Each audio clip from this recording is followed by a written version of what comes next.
Donc voilà, on a fini de gratter les œufs des pondoirs. Donc notre butin d'aujourd'hui fait presque 46 grammes. Nous allons maintenant incuber ces œufs-là pour faire éclore et produire les asticots. Donc ça, c'est du son de maïs. Et c'est sur ça que nous allons incuber les œufs pour faire éclore. Nous allons ensuite mouiller ce son de maïs.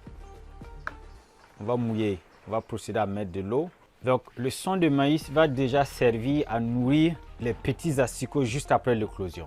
Lorsque les œufs vont éclore, les petits asticots vont tomber dans le son de maïs et commencer à consommer. Donc ça, c'est, si vous voulez, la matière organique pour les petits asticots juste après l'éclosion. Vous pouvez procéder de deux manières. Donc là, si je veux, je prends les œufs et je dépose sur le son de maïs, comme ça.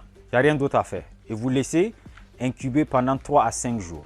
Et après, vous allez avoir de petits asticots. Mais nous essayons de contrôler notre production. Donc ce qu'on va faire, on va partager les œufs là dans ces petits conteneurs que vous voyez, en des tas de 10 grammes, 10 grammes. Donc après, dans chaque conteneur qu'on va prendre, on sait qu'on a mis 10 grammes pour faire éclore. Donc ça, c'est notre manière de faire, juste parce qu'on veut contrôler notre production et savoir la quantité que nous produisons par semaine. Mais vous n'avez pas besoin de faire ça. Par exemple, par là, tout ce que vous voyez, c'était des œufs en incubation. Ce sont des œufs en incubation.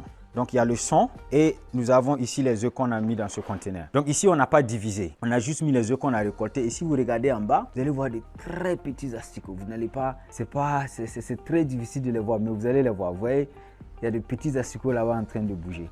Et lorsque les œufs ont éclos, vous allez voir ça, mais ce sont des coquilles vides en fait. Il n'y a plus d'œufs. Après l'éclosion, les petits asticots vont monter seuls et tomber dans le son de maïs pour manger. Donc ça, ce sont des œufs qu'on avait déjà mis en éclosion il y a un bout de temps.